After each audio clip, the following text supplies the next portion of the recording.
Good morning, student. I am your IT teacher, and today I am going to tell you about session 5. जैसे कि अभी हमारा unit 2 चल रहा है, वेब एप्लीकेशन, जिसमें हम क्या पढ़ रहे हैं, सेशन 5 स्टार्ट करने वाले हैं, creating and publishing web page blog. तो ब्लॉग क्या है? देखिए यहाँ पे लिखा हुआ है, blog is a discussion style site used by non-technical or technical user for creating personal web pages. Blog are similar to an online personal diary and simple to use. तो इतनी 2 लाइन की डेफिनेशन यहाँ blog के बारे में दी है। हम इसे सिंपल इस लैंग्वेज में ब्लॉग को समझ सकते हैं। ब्लॉग ऐसी वेबसाइट होती है जो अगर कोई वेबसाइट बनाना नहीं जानता फिर भी वो वेबसाइट बनाकर काम करना चाहता है, या आप पर्सनली भी कर सकते हैं और पब्लिकली भी कर सकते हैं। जर्नली तो लोग अपने पर्सनल व्यूज़ लिखते हैं पब्लिक के लिए, क्योंकि ब्लॉग वेबसाइट होती है। जैसे आपने सुना होगा blogger.com। नीचे कुछ एग्जांपल दिए हुए हैं, blogger, wordpress.com, blog.com, weebly.com, www.blogsome.com। तो ये कुछ वेबसाइट है जो फ्री में आपको ब्लॉग की सर्विसेज देते हैं, यानी फ्री में आपको वेबसाइट बनाने की सर्विसेज देते हैं, जहाँ पर आप अपने थॉट्स, अपने विचार, अपने इनोवेशन, अपनी क्रिएशन वहाँ पर आप शेयर करते हैं और लोग वहाँ पर जाकर आपके थॉट, क्रिएशन इन सब को पसंद करते हैं। जैसे आप सोशल मीडिया साइट पर, फेसबुक पर अपनी पोस्ट डालते हैं, लोग क्या करते हैं, लाइक करते हैं उसे। ऐसे ही आप अपने ब्लॉग लिखते हैं, अपने टॉपिक्स पर अपने आर्टिकल्स लिखते हैं और उन्हें पढ़ते हैं। लोग को अच्छा लगता है तो वो आपके ब्लॉग के साथ जुड़ते हैं। आपने कई बार ये वर्ड सुना होगा कि वो तो बहुत अच्छे ब्लॉगर हैं। ब्लॉगर मीन्स वो अच्छा लिखते हैं, वो किसी कंटेंट पर, किसी टॉपिक पर अपने आर्टिकल, अपने विचार, मतलब ये सब क्या करते हैं, अपने थॉट्स को शो करते हैं पर्सनली पब्लिक के लिए। तो जब भी ब्लॉग ऐसी वेबसाइट हो गई, सिंपल सी हम समझ सकते हैं, जिस पर लोग अपने पर्सनल थॉट डालते हैं सभी के लिए पब्लिकली। सो नेक्स्ट आता है हमारा यहाँ पे क्रिएटिंग अ ब्लॉग अकाउंट। एक ब्लॉग अकाउंट बनाना होता है तो उसमें आपको एक वेबसाइट, जैसे मैंने आपको पिछले सेशन की वीडियो में बताया था, इंस्टेंट मैसेजिंग सॉफ्टवेयर के लिए अलग अलग कंपनियों ने बहुत सारे अपने एप्लीकेशंस ब्रांड दिए हैं। ऐसे ही वर्डप्रेस है, ब्लॉगर्स है, ब्लॉगस्पॉट है, इन पर भी अलग अलग ऑप्शंस हैं। तो आप इनमें से किसी भी साइट पर जाकर अपने आप को रजिस्टर कर सकते हैं। जैसे अगर आपके पास जीमेल अकाउंट है तो ब्लॉग ग्रुप पर आपको फ्री, कोई आपको लॉगिन करने की ज़रूरत नहीं है, रजिस्टर करने की ज़रूरत नहीं है अलग से, आप ऑलरेडी ही लॉगिन हो जाओगे। बस ब्लॉगर की सर्विसेज यूज़ करनी है आपको। एक ब्लॉग बनाते वक्त अपनी कुछ डिटेल्स देनी होती हैं, वेब ब्राउज़र ओपन करके साइन अप करना होता है, ब्लॉग का एक नाम देना होता है, अपने यूज़र नेम सेट करने होते हैं, पासवर्ड सेट करना होता है, ईमेल देना होता है, कौन सी लैंग्वेज में आपको ब्लॉग लिखना है ये सेट करना होता है। तो ये कुछ बातों का ध्यान रखेंगे तो ये कॉमन ऑप्शन है जो हर ब्लॉग के साइट पर आपसे पूछी जाएंगी। तो यहाँ पर भी एक सिंपल सा एग्जांपल दिया हुआ है,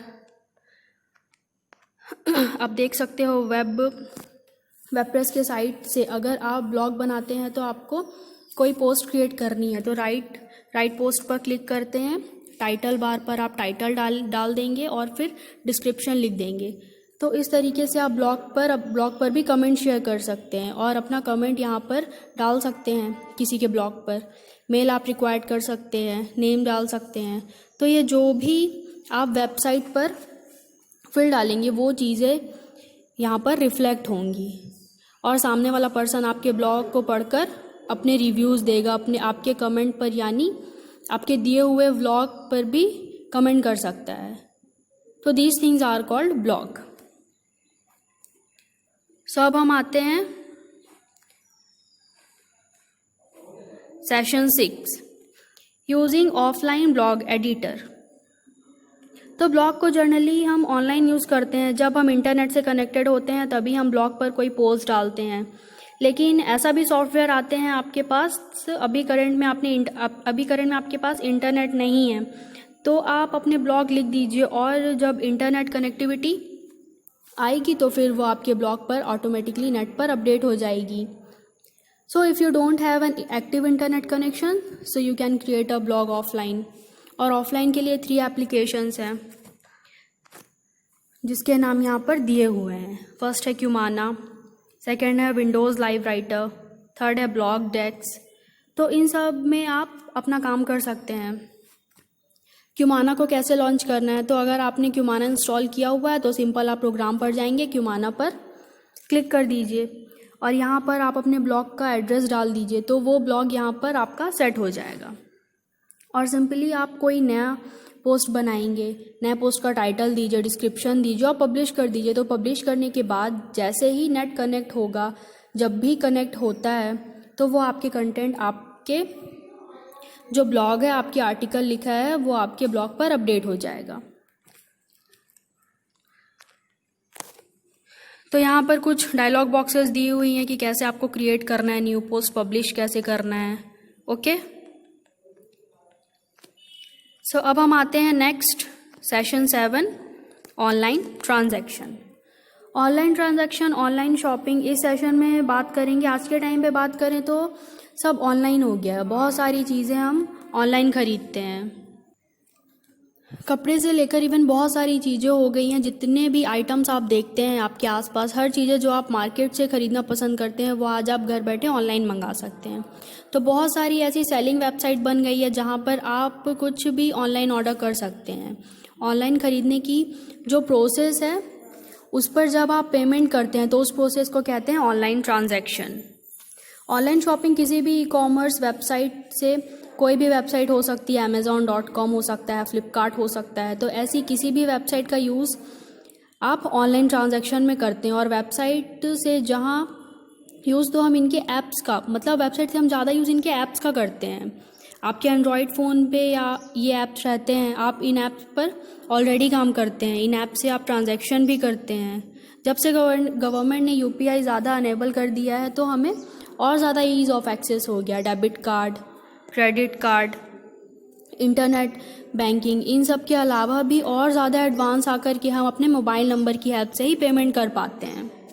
अब यहाँ पर आपकी नेक्स्ट हेडिंग दी हुई है, online shopping could be useful in when. तो वैसे तो ये ऑनलाइन शॉपिंग जो आपकी है, वो कब आपको हेल्प करती है।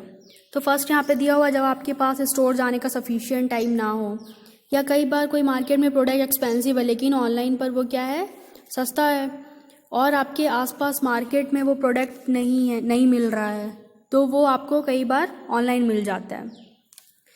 तो ये 3-4 ऐसी कंडीशन है जिनमें आप ऑनलाइन ट्रांजैक्शन करते हैं। कुछ पॉपुलर ट्रांजैक्शन वेबसाइट है, IRCTC है।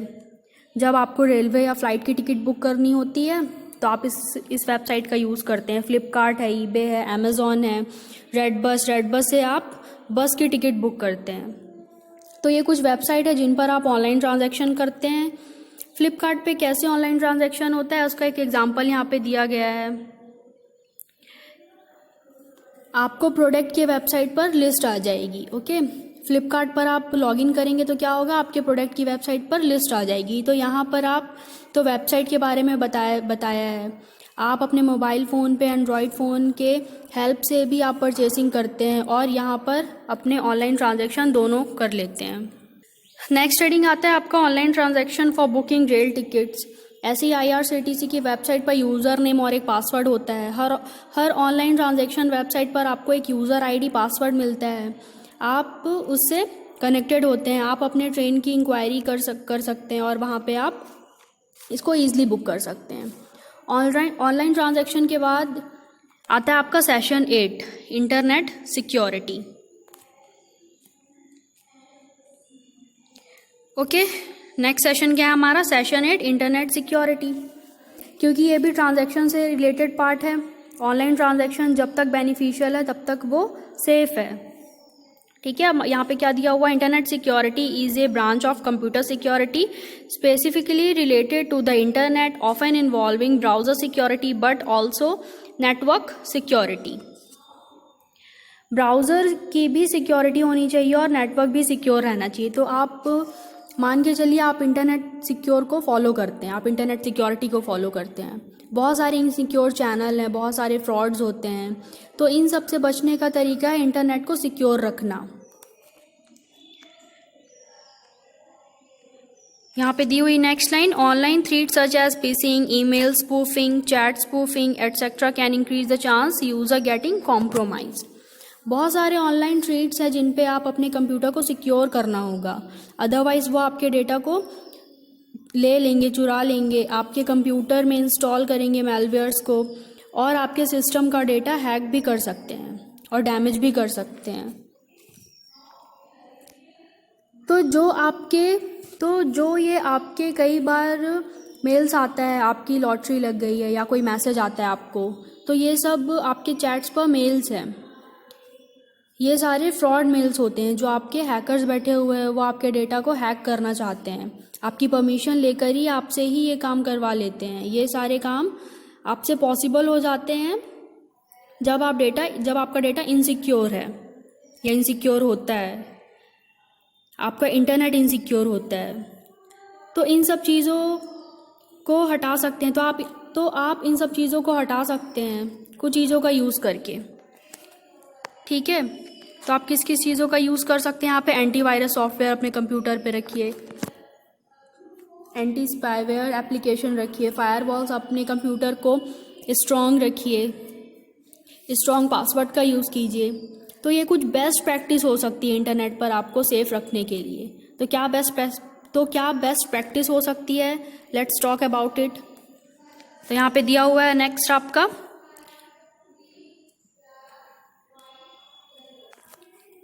तो यहाँ पर लिखा हुआ है जैसे following is a journal guideline for managing strong password. So first आपका दिया हुआ है keep the length of the password at least 12 to 14 character if permitted. तो आपने क्या करना है, तो आपको स्ट्रॉन्ग पासवर्ड पर मतलब 12 से 16 कैरेक्टर तक का पासवर्ड लगाइए। सेकेंड आपका दिया हुआ है पासवर्ड को कभी भी रिपीटिशन पे यूज़ ना करें, डिक्शनरी के वर्ड यूज़ ना करें, और जब भी आप अपने पासवर्ड पे ये सारी चीज़ें लगाएं तो उसका कॉम्बिनेशन कुछ ऐसा बनाए जो कि दूसरा कोई गेस ना कर पाए। थर्ड आपका दिया हुआ है और इस तरीके से आप अपने पासवर्ड में number, character, symbol, special symbol इन सब का यूज़ ज़रूर करें। फोर्थ आपका दिया हुआ है यहाँ पे use capital and lower case. Means capital और लोअर क्या हो जाता है, केसेस मतलब जो स्मॉल एंड कैपिटल्स होते हैं, कैपिटल और लोअर केस का भी हमें यूज़ करें। फिफ्थ दिया हुआ है पासवर्ड को किसी के साथ शेयर ना करें। फिर दिया हुआ है आपका मल्टीपल साइट पर अलग अलग पासवर्ड बनाएं, सेम पासवर्ड कभी नहीं रखें। तो पासवर्ड को रैंडमली बदलते रहें अगर ये पॉसिबल हो तो। और यहाँ पे आपका कुछ दिया हुआ है example of a strong password, आपका मतलब स्ट्रॉन्ग पासवर्ड कुछ इस तरीके से हो सकता है। और एक स्ट्रॉन्ग पासवर्ड जनरेट करने के लिए कुछ वेबसाइट यहाँ दी है, आपको दिख रहा होगा, open any web browser, type www.strongpasswordgenerator.com in the address bar and press enter. तो फिर क्या होगा आपका, क्लिक द स्ट्रॉन्ग पासवर्ड, मतलब यहाँ से आप जाके अपने पासवर्ड को सेलेक्ट कर सकते हैं आप। ठीक है, फिर क्या दिया हुआ है यहाँ पे, इंक्रिप्शन सॉफ्टवेयर का यूज़ करना है। यूज़ इंक्रिप्शन सॉफ्टवेयर वो सॉफ्टवेयर होते हैं जो हमारे कंप्यूटर की डेटा को किसी दूसरे फॉर्मेट में कन्वर्ट कर देते हैं। आप हमेशा वेब ब्राउज़र पर जब भी काम करते हैं सॉफ्टवेयर जो होता है एंटीवायरस, ऐसे ही आपके इंटरनेट सिक्योरिटी के भी सॉफ्टवेयर आते हैं, उनको भी आप कंप्यूटर पे यूज़ कर सकते हैं। जिन वेबसाइट के बारे में आपको ज़्यादा नहीं पता उनको कभी विजिट करने से बचना चाहिए हमें। आप देख लें कि वेबसाइट वो सिक्योर हो तभी विजिट करें। फिर यहाँ पे नेक्स्ट आपका दिया हुआ है सिक्योर ट्रांजैक्शन। जब भी आप ऑनलाइन ट्रांजैक्शन करें तो ध्यान रखिए कि आप एक नेटवर्क पर हो जो सिक्योर होता है। अब सिक्योर की क्या पहचान है, जब भी किसी वेबसाइट को आप ओपन करेंगे तो लेफ्ट हैंड साइड पर एक लॉक लगा होगा, और अगर वो लॉक अनेबल्ड है इट मीन्स आप एक सिक्योर वेबसाइट पर हैं। इसे हम SSL कहते हैं, सिक्योर सर्विस लेवल। तो ये बता देता है कि आप एक सेफ वेबसाइट पर काम कर रहे हैं। लेकिन सिक्योर होना केवल एक पॉइंट नहीं है, हो सकता है कि किसी ने फेक आईडी भी सिक्योर SSL सर्टिफिकेट लेकर बनाई हो, तो भी आप देख लीजिए जहाँ पर आप अपना ट्रांजैक्शन कर रहे हैं, जहाँ पर आप अपने पेमेंट्स की डिटेल डाल रहे हैं, क्या वो सेफ साइट है। आप उस पर पहले भी काम कर चुके होंगे, दूसरे लोग ने उसके बारे में कुछ रिव्यूज़ दिए हैं कि मतलब ये आपको चेक कर लेना चाहिए कि आपने उस पर पहले भी काम किया है, जो अदर लोग हैं वो उसके बारे में कुछ रिव्यूज़ दिए हैं कि नहीं। तो इन सब बातों का भी आपको ध्यान रखना पड़ेगा। नेक्स्ट आता है use antivirus and anti spare software. ठीक है, सॉफ्टवेयर हमेशा अपने कंप्यूटर पे रहना चाहिए और उसे टाइमली अपडेट करना पड़ेगा। ठीक है, जो भी हमारा सॉफ्टवेयर होगा, जो एंटीवायरस और एंटी स्पेयर, अपने ब्राउज़र की कुकीज़ को हमेशा क्लियर करते रहें। कुकीज़ एक्चुअल में वो स्ट्रॉन्ग छोटे छोटे डेटा आपके किसी भी वेबसाइट का लोकल कंप्यूटर में सेव करके रखते हैं। जब आप किसी वेबसाइट को विजिट करते हैं और नेक्स्ट टाइम जब आप उस वेबसाइट को चलाते हैं तो वो बहुत फास्ट आपके कंप्यूटर में खुलती है, जस्ट बिकॉज ऑफ कुकीज़। ये आपने देखा ही होगा। तो ऐसे में जब आप कुकीज़ क्लियर करेंगे तो कुकीज़ के साथ में आप कई बार क्या होता है, कोई मैलवेयर, कोई अनऑथोराइज एक्सेस के लिए कोई भी एप्लीकेशन आपके कंप्यूटर में इंस्टॉल की जा सकती है। फायरवॉल को इंस्टॉल करके रखें। फायरवॉल एक ऐसा एप्लीकेशन होता है जो आपके डेटा को आने और जाने, डेटा के ट्रांजैक्शन पर नज़र रखता है, कंट्रोल करता है। और कोई भी अनवांटेड सॉफ्टवेयर जो आपके कंप्यूटर में है उन्हें आप अनइंस्टॉल कर दें।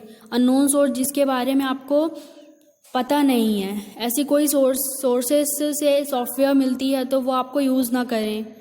तो इन सब छोटी छोटी बातों को क्या करना है, आपको याद रखना है। अपने ब्राउज़र का जो डेटा है उसको टाइमली आप क्लियर करते रहना चाहिए। आपको वेब ब्राउज़र पर कुकीज़ क्लियर करते रहना चाहिए, हिस्ट्री क्लियर करते रहना चाहिए। यहाँ पे दिया हुआ है to clear personal data from a web browser such as Mozilla Firefox launch the browser. Mozilla Firefox में कुछ ऐसे ऑप्शंस हैं। फिर नेक्स्ट है आपका गूगल क्रोम। ठीक है, गूगल क्रोम पे भी क्या दिया हुआ है, कुछ अलग ऑप्शंस होंगे। इंटरनेट एक्सप्लोरर में कुछ अलग ऑप्शन मिलेंगे। तो हर बार ब्राउज़र में अपने अपने कुछ ऑप्शंस हैं, उन ऑप्शन की हेल्प से आप अपने कंप्यूटर में ब्राउज़र की और अपने कंप्यूटर की टेम्परेरी इन फाइलों को रिमूव करते रहें। ओके, सो आज हमने क्या क्या सेशन कवर किया है। सेशन 5 हमने पढ़ा creating and publishing web page blog. फिर हमने 6 देखा यूजिंग ऑफलाइन ब्लॉग एडिटर, 7 देखा online transaction and 8 internet security. I hope आपको सब कुछ समझ में आ गया होगा। Okay student, we will study further in next class.